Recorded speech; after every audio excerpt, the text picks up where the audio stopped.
Le réveil de l'info, C'est Atlantique Radio. Et je suis très content d'accueillir les décodeurs d'aujourd'hui qui seront sur Atlantique dans la matinale jusqu'à 9h30. Mostafa El-Jay, professeur universitaire à l'université Hassan II de Casablanca et consultant. Bonjour, comment ça va? Bonjour Franck, ça va? Alors, vous savez que là vous êtes en train de faire de la radio, donc ça se fait avec un micro. Voilà. Oui, exact. Ouais. Comment ça va? Ça faisait longtemps. Très bien. Ça faisait longtemps. Hein. Vous avez exact. beaucoup de travail en ce moment. Ouais, un peu. On dira rien. Et Hafid Boutaleb, analyste géopolitique chaque semaine. Ouais, bonjour On Franck, retrouve, bonjour Mustafa. Alors, Merci Très beaucoup. content de... premier le sujet, plateau. avec un titre que vous allez comprendre évidemment, quand Washington impose le plan d'autonomie marocain aux, entre guillemets, parties prenantes. Vous voyez pourquoi je dis ça? En l'espace de quelques jours, plusieurs signaux concordants indiquent que le plan d'autonomie marocain s'est imposé comme l'unique cadre de discussion. Plus significatif encore, l'Algérie, longtemps en retrait ou dans le déni, se retrouve désormais contrainte de rejoindre la table des discussions sous l'impulsion des États-Unis et des Nations Unies. Cette évolution, qualifiée de tournant par plusieurs observateurs, déplace clairement le centre de gravité du dossier. Le débat n'est plus sur le quoi, mais sur le comment et surtout sur la capacité d'Alger à assumer cette nouvelle réalité. En fait, c'était assez surréaliste ce processus par lequel est passée l'Algérie. Au début, on l'a clairement vu avec le représentant permanent de l'Algérie aux Nations Unies qui était surpris du vote, enfin surpris, qui montrait son désarroi, parce qu'il n'était pas surpris, il savait ce qui allait se passer, mais qui montrait clairement son désarroi sur le vote de cette résolution avec 2 abstentions russes et chinoises qui en disaient long. Et puis, quelques jours après, il y a eu un renversement radical. Hein. Les Algériens ont commencé à parler de victoire diplomatique, ce qu'on ne comprenait pas très bien, puisque le texte est clair. Et donc, on sent bien qu'ils ont été conseillés d'aller dans la désinformation, les écrans de fumée, toujours comme encourager le flou autour toujours des décisions onusiennes. Et puis, aujourd'hui, à Madrid, ce qu'ils filtrent, puisque c'est vrai qu'il y a très peu, il n'y a quasiment aucune information, mis à part un communiqué de la représentation américaine aux Nations Unies qui explique, qui donne quelques détails sur cette rencontre. Mais apparemment, ils ont été, les représentants, comme vous l'avez dit Franck, les 4 parties, c'est-à-dire l'Algérie s'est toujours défilé de dire... On peut reprendre le terme des Nations Unies, parce que c'est Voilà. les parties prenantes. Les parties prenantes, voilà, c'est ça. ça. Le régime algérien s'est toujours défilé en prétextant qu'il n'est que observateur. Tout le monde sait très bien que c'est la principale partie prenante. Et donc, à Madrid, ils n'ont pas eu de marge de manœuvre pour mettre en avant cette mise en scène. Et les Américains étaient fermes, ils leur ont clairement demandé de prendre acte de ce qu'il y a dans la résolution. Donc c'est ce qui filtre vraisemblablement. On sait qu'ils étaient dans le siège, ou plutôt dans l'ambassade des États-Unis à Madrid. On sait que l'ambassadeur des États-Unis plutôt ici à Rabat était jusqu'en 2022 ambassadeur des États-Unis à Madrid. Donc c'est dans son bureau en fait, d'une certaine manière, jusqu'à récemment c'était son bureau que les pourparlers ont eu lieu. Et les prochaines étapes, c'est cette commission technique dont aujourd'hui on entend parler. Il s'agirait de collecter certains experts reconnus dans leur domaine, mauritaniens, du Polisario, d'Algérie et du Maroc, pour converger vers un document technique qui serait applicable. C'est-à-dire une interprétation de cette autonomie avancée qui serait applicable sur le terrain. Mostafa El-Jay. Donc juste pour compléter ce qu'a dit Hafid, effectivement, on a vu dans cette rencontre que ce sont les États-Unis qui sont le leadership, que l'ONU qu'on soutient, et que je pense la proposition, le plan d'autonomie proposé par le Maroc est l'unique solution, l'unique base de discussion. Mais ce qui est regrettable, comme a dit Hafid, que même le ministre des Affaires étrangères algérienne se débine, il ne veut même pas prendre une photo. Je ne sais pas si vous avez un petit peu les détails.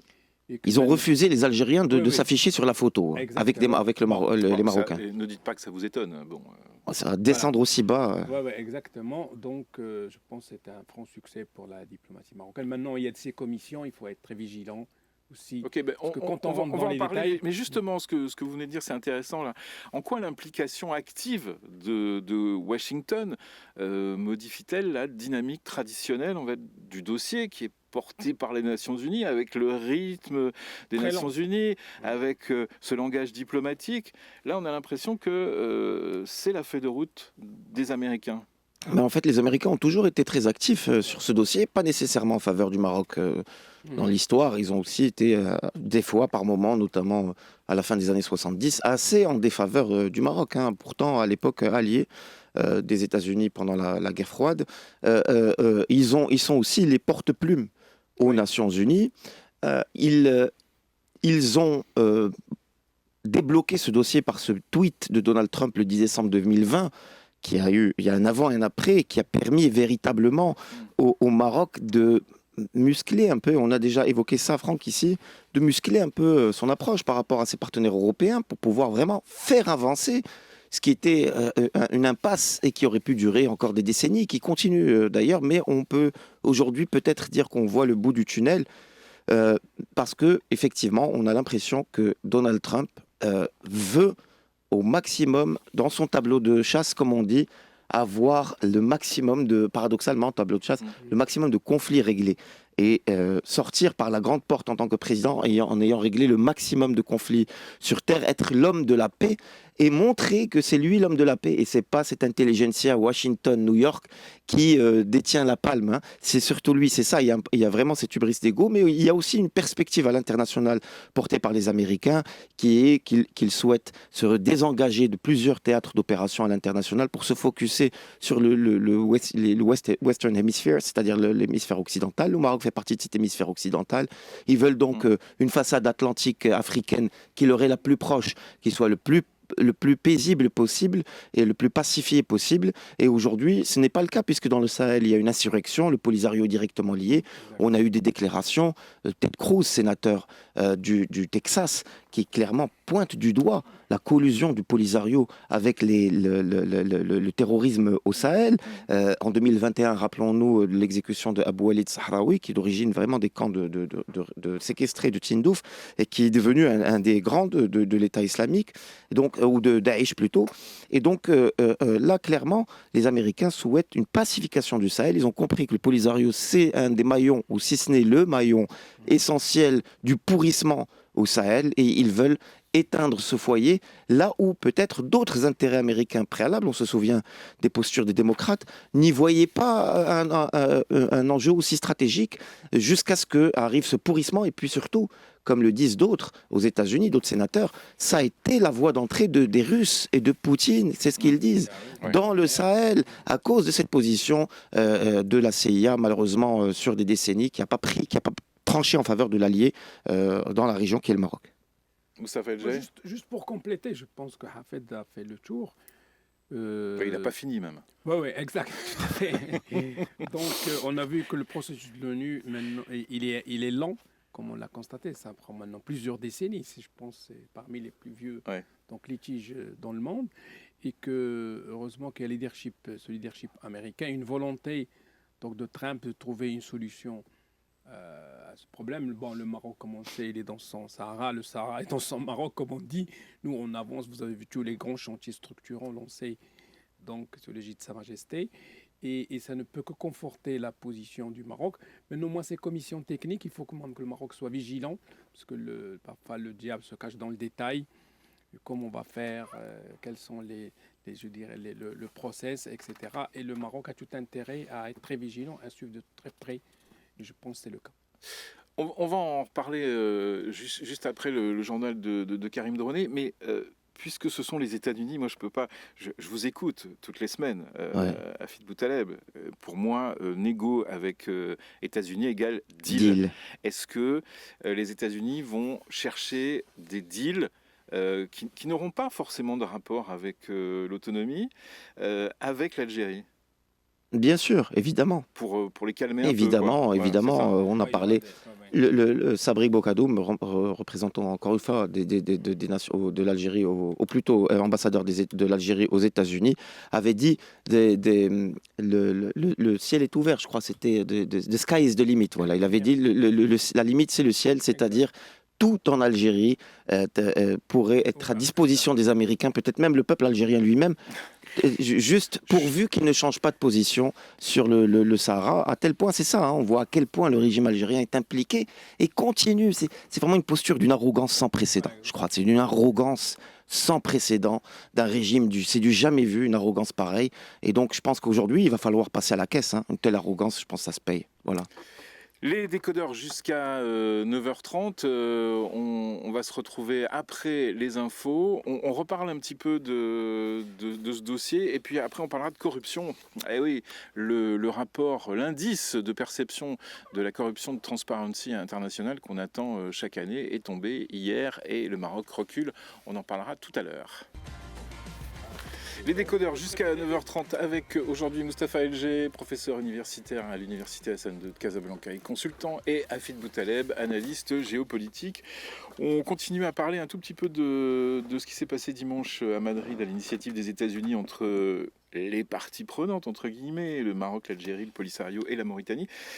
Alors, on l'a bien compris, ce projet d'autonomie marocain est désormais acté comme base. Quelles sont les questions techniques et institutionnelles qui restent à régler ? Justement, il y a cette commission technique, comme je vous disais, qui doit être composée de juristes, de Mauritaniens, Algériens. Le journal qui a sorti l'info parlait d'un délai qui était assez court. Oui, le mois de mai. Oui. Pour le mois de mai, c'est-à-dire accord global aux États-Unis, peut-être à la Maison-Blanche, entre le Maroc et l'Algérie, incluant la résolution du conflit du Sahara et une normalisation des relations entre le Maroc et l'Algérie. Donc un accord global. Ça, c'est une très bonne nouvelle si ça venait à arriver, parce que nous, Marocains, c'est ce que nous souhaitons. On souhaite une normalisation, c'est-à-dire une reprise des relations totalement ordinaires entre le Maroc et son voisin de l'Algérie. Et à côté de ça, on souhaite également aussi que notre cause nationale, notre intégrité territoriale soit entièrement reconnue par les instances internationales. Ça passe par plusieurs éléments. Il y a cette commission technique. Je suis d'accord avec Sim Stafa. Il faut être prudent, il faut faire attention. Pourquoi ? Parce qu'on a en face des professionnels du gain de temps. Encore une fois, le régime de l'Algérie ne souhaite pas l'indépendance du Sahara. Le régime d'Algérie ne souhaite qu'une chose, c'est un statu quo, voilà. Faire durer ce problème indéfiniment. Pourquoi pas 50 ans encore, dans lesquels l'Algérie ira se pavaner dans les instances internationales d'être le chantre des droits de l'homme, alors qu'on sait la réalité amère, terrible de ce pays, des droits de l'homme dans ce pays.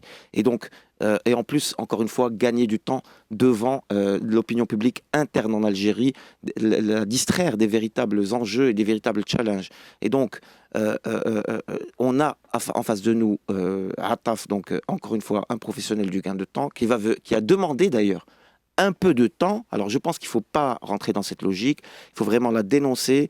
Bien évidemment, on a notre diplomatie, à la tête de laquelle nous avons bien évidemment Sa Majesté, et puis bien sûr Nassar Bourreta, ministre des Affaires étrangères du Royaume, qui savent à qui ils ont affaire. Et on sait très bien que l'objectif numéro 1, c'est d'attendre, pour les Algériens, d'attendre que le mandat de Trump expire, que les 3 ans passent et qu'ensuite on revienne à la...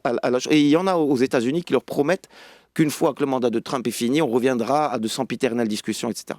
Je crois qu'il faut véritablement saisir l'opportunité de ces 3 ans pour plier définitivement cette affaire, c'est-à-dire véritablement la sortir des Nations Unies, de la 4e commission de territoire non autonome, dans laquelle ce territoire est considéré comme non autonome. Et je tiens à rappeler que, par exemple, le territoire de Gaza et de Cisjordanie ne sont pas dans cette liste de territoires non autonomes. Aux yeux des Nations Unies, ce sont des territoires occupés, ce qui n'est pas le cas de notre Sahara, qui n'est pas un territoire occupé. C'est un litige, il faut le régler. Et je pense qu'on est sur la bonne voie. Il faut juste faire attention à cette commission technique. Ça peut prendre beaucoup de temps pour la désigner, ainsi de suite. Et là-dessus, il y a une ficelle pour les professionnels du gain de temps pour allonger indéfiniment les négociations. Sauf s'il y a une volonté appuyée par les États-Unis. Exact. Tout à fait. Donc, c'est ce que vient de dire. En fait, effectivement, il faut qu'il y ait une forte pression des États-Unis pour un petit peu respecter ce timing. Et sinon, ça va partir au calendrier grec. Et ça, comme disait De Gaulle, quand on veut prolonger un problème, le faire durer, on crée des commissions. Voilà. Donc là, il faut être vigilant. Je pense que le Maroc a Ça, une c'est un feuille peu de la route. spécialité des Nations Unies. Enfin, Oui, exactement. Il a Bon. une feuille de route très claire, je pense en 40 pages, qui Oui. déroule toute la méthodologie pour opérationnaliser, si vous voulez, ce plan. Et j'espère qu'il y aura un petit peu une forte pression pour essayer de régler définitivement ce problème. Je rappelle juste que, comme disait Serhabet tout à l'heure, si les relations sont normalisées, on est dans une perte de PIB pour les deux pays de environ 2% chaque pays, avec toutes les complémentarités qu'il y a entre l'économie marocaine et l'économie algérienne. On va conclure avec ce sujet-là. On reparlera d'international tout à l'heure avec l'Iran, parce qu'on a beaucoup de choses à dire. Là, je voudrais qu'on passe au deuxième sujet. La corruption reste l'un des angles morts du développement de notre pays. Selon le dernier indice de perception de la corruption de Transparency International, le Royaume obtient 37 points sur 100 et recule à la 91e place mondiale, perdant 1 point par rapport à 2023 et accumulant une chute significative par rapport aux années précédentes. Malgré des réformes et des institutions dédiées, ce recul traduit une perception persistante d'opacité et de vulnérabilité aux pratiques corruptives. Mostafa El-Jay, pourquoi la perception reste-t-elle négative malgré les annonces de réformes, malgré tous ces débats qu'on a sur la corruption, toutes les mesures qui sont prises? Qu'est-ce qui se passe? Pourquoi? Écoutez, donc, comme vous l'avez dit, la corruption, elle est toujours là. Malheureusement, selon ce rapport, le classement du Maroc régresse. C'est un peu inquiétant. Il faut juste noter que y a un autre rapport qui estime un petit peu le manque à gagner pour l'économie marocaine au niveau de la corruption et aux alentours de 50 milliards de dirhams. C'est quand même pratiquement 2,5 points de notre PIB. Je pense que c'est pas évident d'éradiquer d'un seul coup et que, en dépit des textes de loi, en dépit des institutions non constitutionnelles, donc comme l'instance de lutte contre la corruption, il y a aussi un peu, je dirais, parfois un manque de civisme à tous les niveaux, et même malheureusement, même parfois au niveau du citoyen, qui lui-même...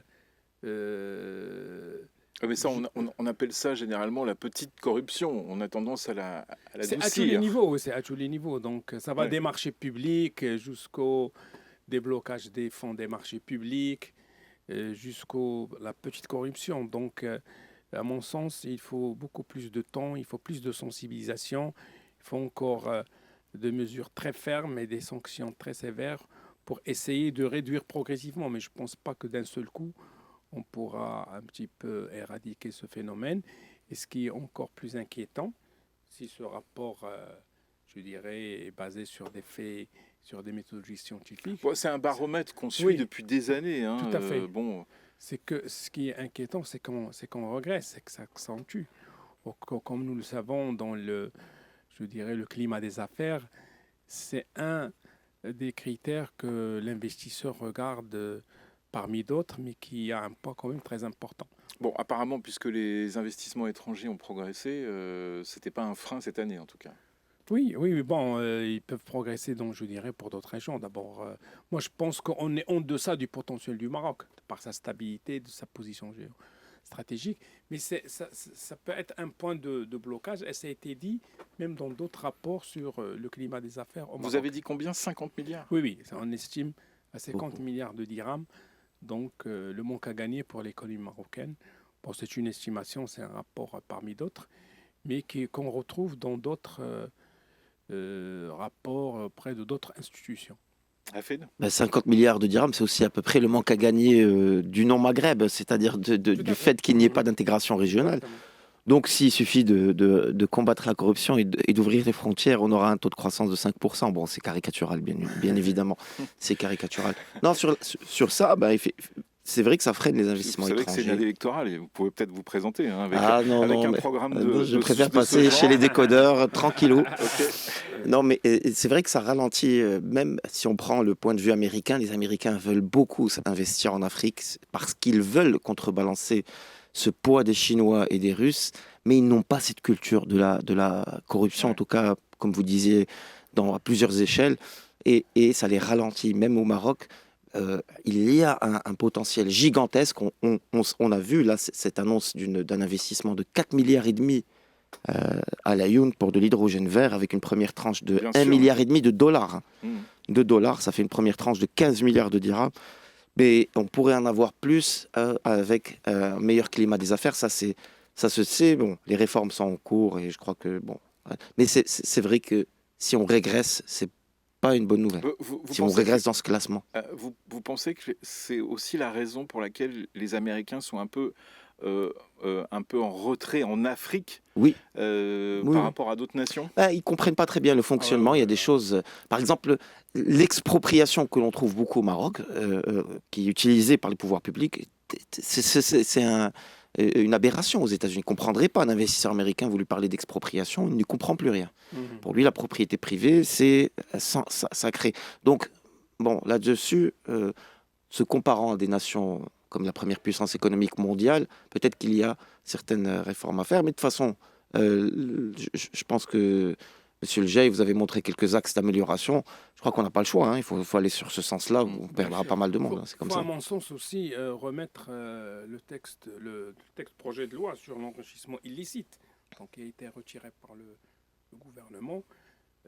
Et, et je dirais ce projet de loi, à mon sens, lutterait sérieusement contre la grande corruption, parce que là, ça va toucher tous Hmm. les élus, tous les responsables, et on voit un petit peu comment, si vous voulez, leur Non, mais fortune a évolué dans ces mandats. les élus sont marqués en ce moment. Les partis politiques sont marqués. La Cour des comptes l'a rappelé Oui, oui. Oui. dernièrement. Mais c'est pas tout. Oui, oui, non, c'est un ensemble.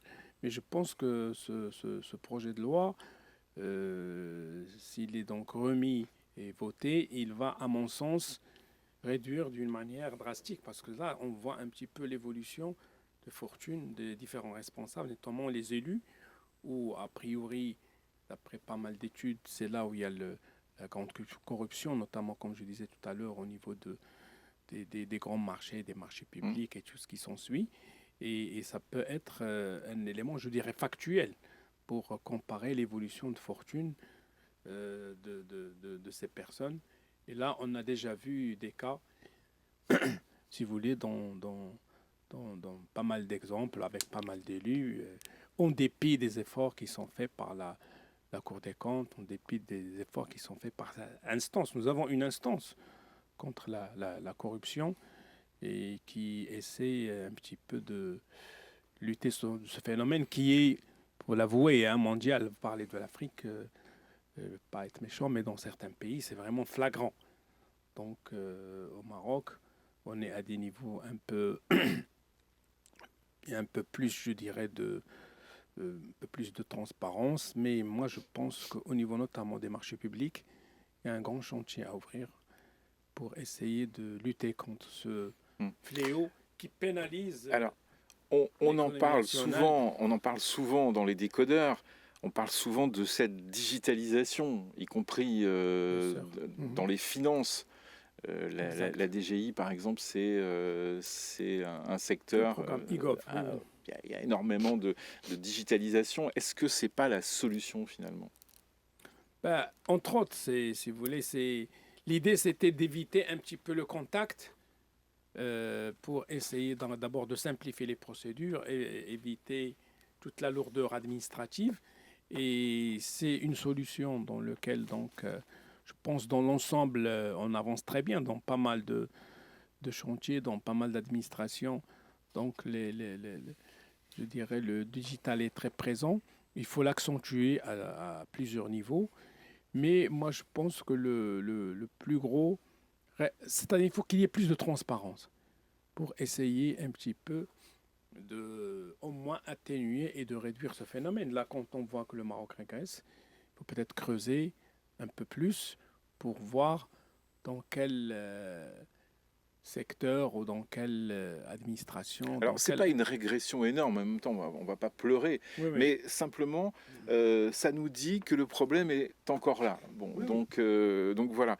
Il faut rappeler quand même à ceux qui nous écoutent que la corruption était une des thématiques des manifestations de la Gen Z. Et que c'est quelque chose qui a quand même beaucoup d'importance. Je rappelle, on est en année électorale, quoi. Donc cette corruption, elle sera peut-être invitée aussi pendant les élections. C'est un axe, c'est Ouais. un axe de En plus, programme. il y a des élections en septembre et il y a des élections en septembre l'année d'après. C'est ça, donc on n'est pas pire qu'une année électorale, on est dans une année Oui. doublement dans 2 années Exactement. électorales. Oui, c'est oui, ça. oui. Après, il y aura une petite accalmie à partir de 2027. Oui. Euh, Alors justement, tiens, puisqu'on parle d'année électorale, là actuellement, les partis sont en train de s'organiser. Ouais. Ça va Oui, va alors- assez lentement. Alors rapidement, non, c'est élections législatives en septembre, juste pour préciser, Oui. et septembre 2027, C'est- élections locales et C'est régionales. bien. Et région, Faites-nous un peu d'informations parce que je trouve qu'on manque d'informations sur ce plan.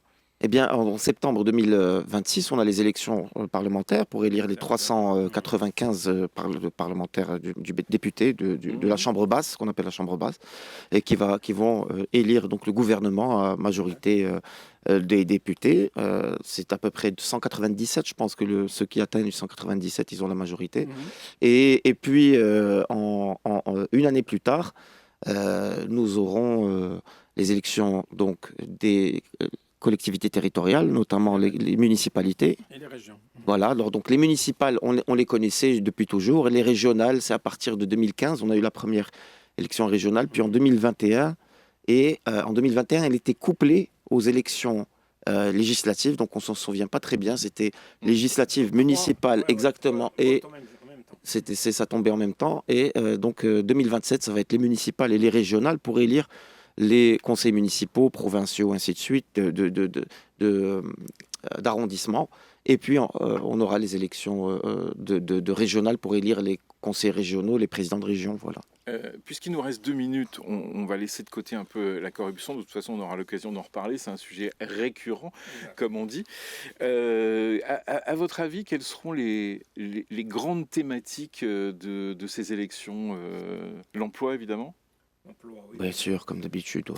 Vous avez parlé de ce qui s'est passé en octobre. Oui, ça va revenir. L'emploi, donner des perspectives. Et il y a sacrément à dire sur l'emploi. Ouais. Je pense que- Et puis, L'emploi, la croissance, parce qu'il faut aussi que si on veut aspirer à être un pays émergent, comme l'a souhaité Sa Majesté, il faut aller vers des taux de 6-7% et d'une manière, je dirais, linéaire, pas erratique.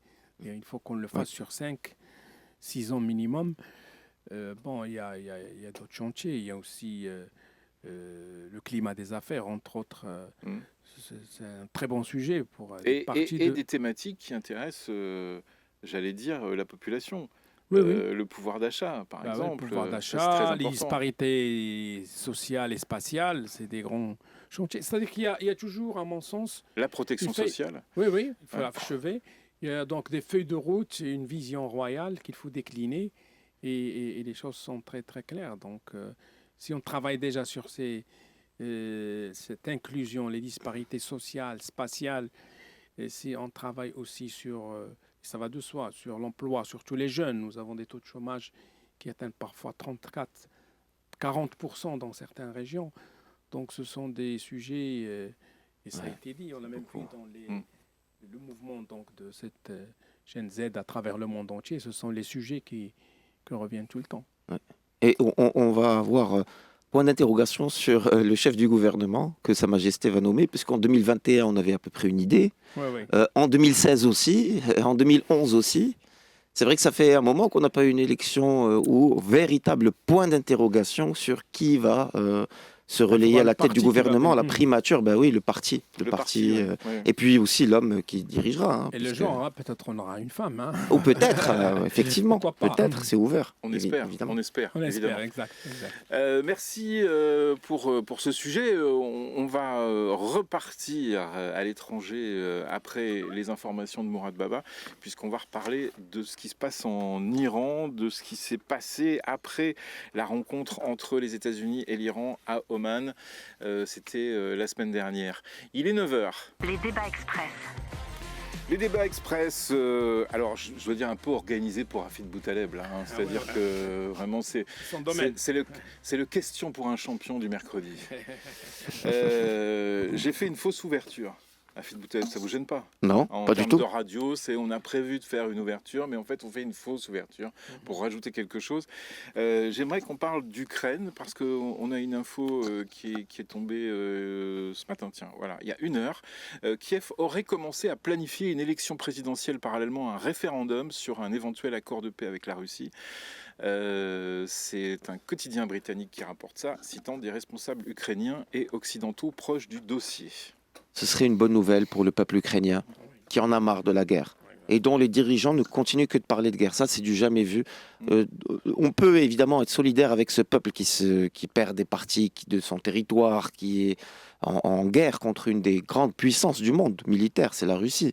Mais très honnêtement, on ne peut pas comprendre que pendant 4 ans, les dirigeants de ce pays sont les premiers à appeler à continuer la guerre, alors qu'ils sont en défaveur permanente, qui reculent en permanence. Donc un référendum pour que la clique de Zelensky quitte le palais présidentiel à Kiev. Ah oui, c'est vrai que c'est la position de Hafid Boutaleb. Oui, mais c'est-à-dire que oui, aujourd'hui, il faut la paix. Ouais. Ils ont perdu la guerre. Ouais. En fait, si on veut leur mentir et continuer à ce que les Ukrainiens aillent mourir, il va leur dire, il faut parler des... C'est une analyse qui n'est pas pro-russe du tout. Hein. Justement, elle n'est pas pro-russe. Voilà. Ils ont perdu la guerre. Non, Voilà. je le dis parce que... Le biais, c'est de faire croire qu'ils ne l'ont pas perdu. Ils ont perdu la guerre. L'Ukraine a perdu la guerre. Il faut acter. Et en fait, ce serait une injustice que d'essayer...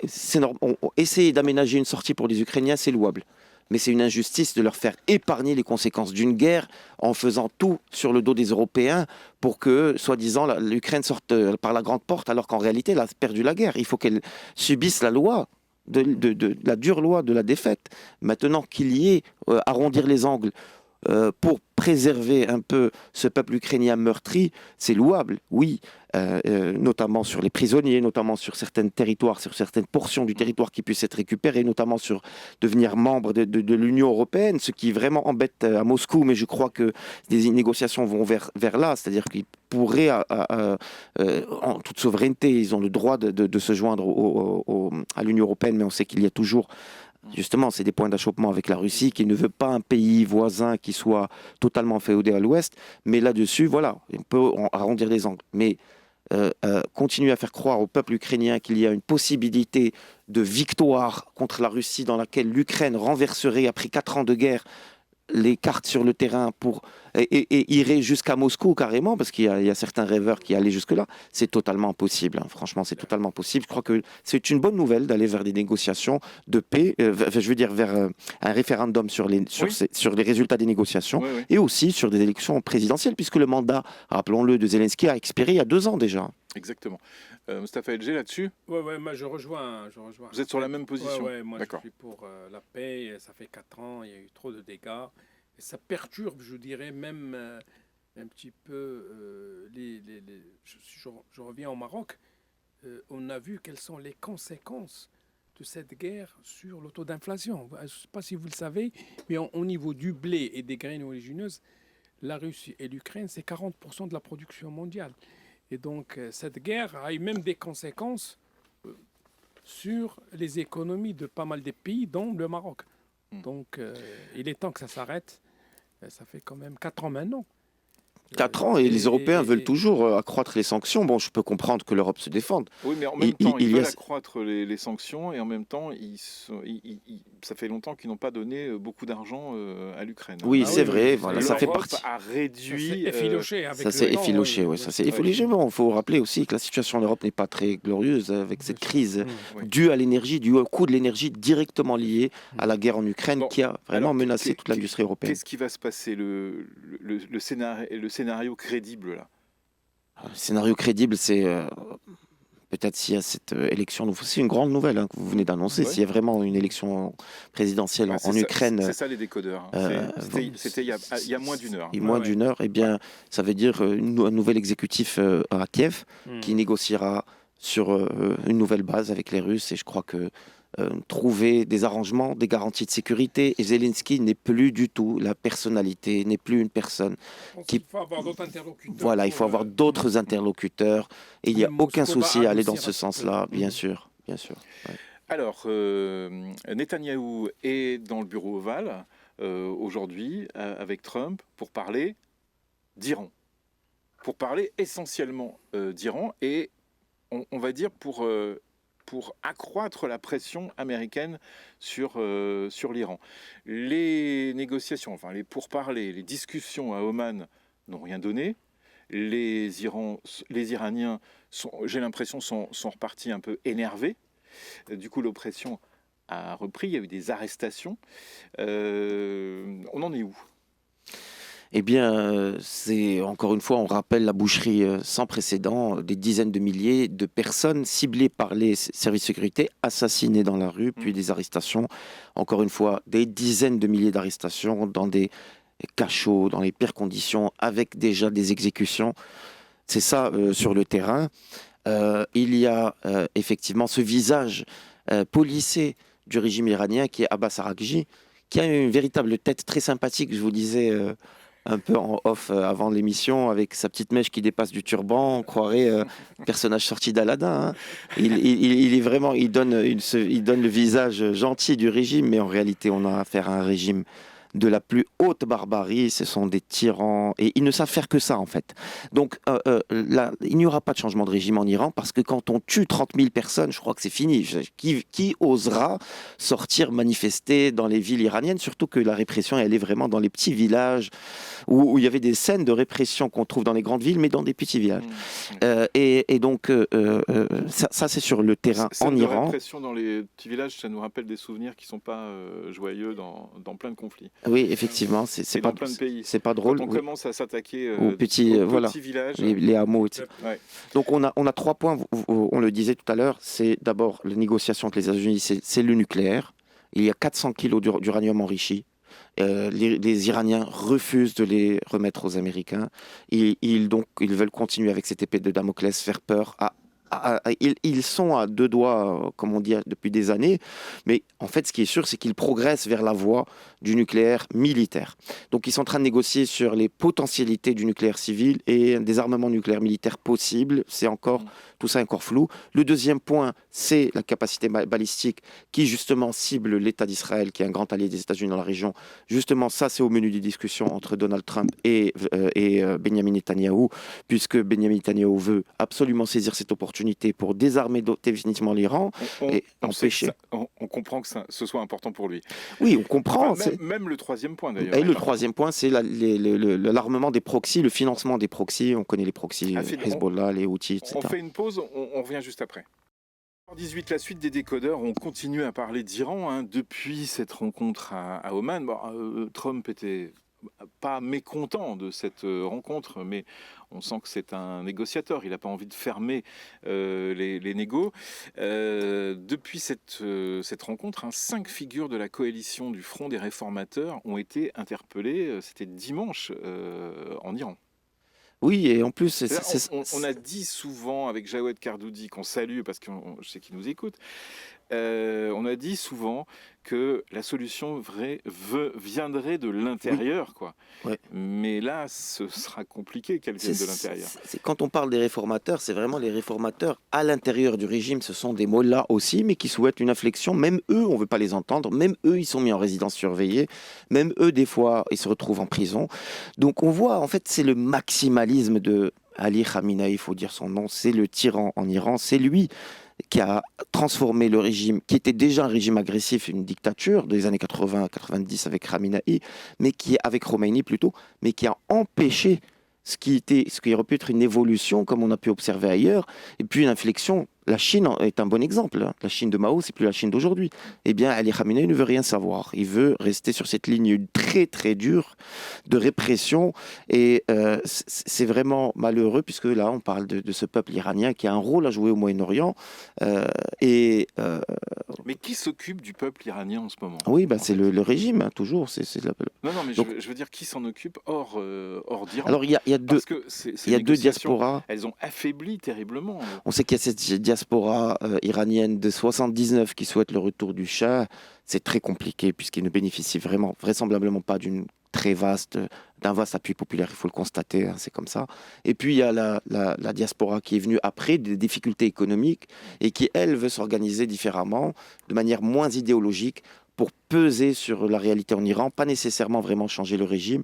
Mais bon, beaucoup quand même espèrent que Khamenei démissionne pour quand même il a 87 ans, rappelons-le. Le pays est à feu et à sang. Je pense qu'il est temps pour lui de dire au revoir et peut-être. Mais le problème, c'est l'après. Il s'est tellement entouré de figures qui lui sont semblables que c'est l'après. Ça rappelle un peu l'après-Staline en Union soviétique où finalement c'était les mêmes que Staline, Beria, tout ça. Bon, et donc c'est à peu près ça. Beria, c'est les mêmes empires même. Voilà, même empire. Donc allons-nous vers un nouveau visage, encore une fois, peut-être qui passe devant les médias, mais qui serait encore plus dur et davantage sévère avec la population iranienne? Point d'interrogation. Mais c'est sûr, le régime ne tombera pas. Est-ce qu'il se négocie aujourd'hui? Est-ce que les États-Unis frapperont? Point d'interrogation. Rappelons aussi que Netanyahou est véritablement là pour faire avancer l'agenda d'Israël dans la région. Parce qu'on a dit que Netanyahou était en ce moment au bureau ovale, en tout cas à Washington, et un de ses objectifs, c'est de faire coller Donald Trump à son agenda à lui. Donald Trump, lui, ne veut pas passer ses 4 ans à satisfaire les desiderata du Premier ministre israélien. Donc c'est ça un peu aussi ce qui se négocie. En tout cas, Netanyahou vient souvent dans le bureau ovale. Ah oui, beaucoup.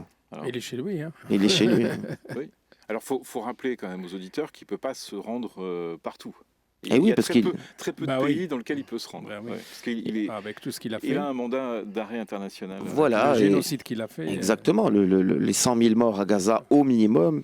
Certains parlent de peut-être entre 150 et 200 000. On ne sait toujours pas ce qu'il y a. On sait que l'armée israélienne a emporté des cadavres pour justement impacter le décompte. On sait que plusieurs charniers sont toujours dans des territoires à l'intérieur de Gaza sous occupation israélienne. Là-dessus, effectivement, mettre en emphase les événements dramatiques en Iran permet d'éluder, évidemment, pour les Israéliens, le massacre à Gaza. À suivre, j'ai envie de dire. Bien évidemment, même si c'est tragique et qu'on a l'impression qu'on ne s'amuse pas de cette situation, mais on est là, on regarde ce qui se passe au jour le jour, et c'est compliqué. Dernier sujet aujourd'hui, j'aimerais qu'on en parle quand même, parce que ça occupe les médias, notamment les médias américains, les médias européens. C'est l'affaire Epstein. Qui n'en finit pas d'ajouter des briques. C'est une véritable bombe à déflagration qui touche tous les puissants de ce monde. On l'a vu en Angleterre, en Suède, en France, avec Jack Lang et sa fille. Et sa fille. Ce matin encore en France, un diplomate français apparaît dans les documents. Le ministre des Affaires étrangères, Jean-Noël Barrot, se dit effaré et indigné par ces révélations chez nos confrères d'RTL. Donc, j'ai l'impression que tous les jours, comment vous décryptez ça, Hafid Boutaleb? En fait, moi j'avais envie de dire, ça n'en finit pas de remuer l'estomac, parce que quand on lit quand même, il y a des mails assez choquants, dégueulasses même, vraiment. Alors, il y a deux choses. Dégueulasse. Il y a la partie sexuelle qui est horrible. C'est horrible, Et puis, il y a aussi ce que ça dit de Jeffrey Epstein, qui était, j'ai l'impression, disponible pour tout le monde. On a vu les échanges avec Jack Lang, par exemple, qui sont des... tiens, est-ce que presque, enfin je le dis comme si on était au café, mais j'ai besoin de monter une boîte, il me faut de l'argent, j'ai besoin d'une voiture pour aller à une soirée chez le fils de l'Agacan, est-ce que votre voiture est disponible? Enfin bon, c'est n'importe quoi, c'est n'importe quoi. Et c'est aussi le cadre de prise de certaines décisions qui impactent le monde, des décisions d'une importance planétaire qui étaient prises dans des cercles restreints, dans une île au Pacifique, loin des fonctionnements institutionnels. Ça laisse à réfléchir, puisqu'on parle de démocratie occidentale, et finalement, si c'est comme ça, c'est un coup sévère pour le récit. Parce que entre Gaza et l'affaire Epstein et l'affaire de Puff Daddy, ça quand même interroge sur ces élites, souvent élites occidentales. Mais oui, la moralité, poussant même certains à pointer du doigt peut-être la collusion de services de renseignement, ce qu'on dirait entre guillemets de l'Est, la Chine, la Russie, qui finalement, c'est leur discours, c'est leurs accusations sur des décennies sur l'Ouest qui aujourd'hui se trouvent fondées. L'Ouest immoral, les élites pourries, et ainsi de suite, la bourgeoisie, on reprend un peu même ce discours marxiste. Et finalement, à qui profite le crime, on ne sait pas, mais aujourd'hui, ça choque, ces révélations, ça choque en profondeur. Et il y a même des emails, vraiment, ça remue l'estomac encore une fois. Et on se demande où sont les procureurs, pourquoi il n'y a pas d'ores et déjà des enquêtes qui sont menées, parce que quand même, ce sont des éléments. Et on a aussi un peu de flou, on ne sait pas qui sort ces emails, quels sont les mécanismes derrière ces scandales. On en parlait la semaine dernière avec... Le timing aussi. Justement, ces emails arrivent, apparemment ils ont été filtrés aussi. Oui, ils ont été expurgés un peu. Même si on a vu qu'il y avait une commission du Sénat qui avait souhaité récupérer les dossiers qui avaient été, les emails qui avaient été enlevés, on va dire. Donc là aussi, il y a des choses qu'on ne sait pas. Oui, qu'est-ce que ça dit de cette... Parce que tout à l'heure, on parlait des politiques, on parlait peut-être du désamour des citoyens par rapport à la politique. On parlait de la situation au Maroc, mais on peut évidemment dire absolument les mêmes choses en France. Il y a une enquête qui est sortie. On parlait de corruption pour le Maroc. Oui, tout à fait, mais on parlait des partis politiques. Et puis hier, on parlait du vote également. Est-ce que les citoyens ont confiance dans leur politique pour aller voter? Hier, il y a une enquête qui est sortie en France, et il y a très peu de Français qui ont confiance dans leur politique également. Et là, on découvre des emails adressés à Jeffrey Epstein avec des trucs qui ne confortent pas dans la confiance du politique, quoi. Bon, après, est-ce qu'on n'est pas trop naïf aussi? Ça confirme les théories du complot. Oui. Ça, c'est tout ce que beaucoup disent, c'est que finalement les complotistes, ils n'avaient pas si tort que ça. Ça honnêtement, c'est ce que disent. Non, ça c'est ce que disent beaucoup. C'est-à-dire qu'aujourd'hui, vraiment, on a du mal à contrer une théorie du complot, puisqu'on va nous dire, c'est ce qu'on disait pour ça, et finalement il y a eu ça, c'est ce qu'on disait pour ci, et finalement il y a eu ci. Donc, oui, c'est vrai que ça conforte les discours alternatifs. Parce que on est choqué par le degré d'implication des élites, de certaines élites puissantes, même impliquant des anciens présidents des États-Unis, quand même première puissance mondiale. Il y a une petite nouvelle qui concerne une actualité d'aujourd'hui qui se passe à Ankara et qui, à mon avis, n'est pas anodine. C'est que aujourd'hui, le Premier ministre grec et le président turc vont se rencontrer. Et ça, c'est complètement nouveau. Et le pape qui parle en turc aussi, vous l'avez vu ça? Le pape Léon XIV qui parle en turc. Oui, c'est nouveau, c'est assez nouveau, effectivement. C'est la reprise d'un dialogue direct entre la Grèce et la Turquie. La Turquie, rappelons-le, a dominé la Grèce pendant 4 siècles, à l'époque de l'Empire ottoman. Ouais. Et ce n'était pas un bon souvenir pour les Grecs. si vous allez en Grèce, ils vous disent que vraiment, ils n'ont pas de bons souvenirs avec et les Turcs et les Allemands. Et c'est les deux peuples avec lesquels ils ont un vrai souci. Sinon, avec tout le monde, ils sont très sympathiques. Et donc, effectivement, c'est vrai que les Grecs ont toujours peur de cette Turquie, 88 millions d'habitants face à une Grèce de 11 millions d'habitants, PIB beaucoup plus important de la Turquie, une puissance militaire beaucoup plus importante. Et puis les Grecs qui veulent continuer, les Turcs qui parlent d'asphyxie sur la mer Égée. Parce qu'ils disent que toutes les îles appartiennent à la Grèce, ils sont asphyxiés sur leur espace de la mer Égée, mais les Grecs disent que c'était des îles grecques depuis l'Antiquité, c'est vrai. Et même l'ouest de la Turquie était peuplé de Grecs jusqu'en 1923, jusqu'à la reprise de l'ouest par Atatürk. C'était essentiellement une population grecque. Et rappelons même que Istanbul, la capitale de l'Empire ottoman, n'était pas une ville majoritairement musulmane.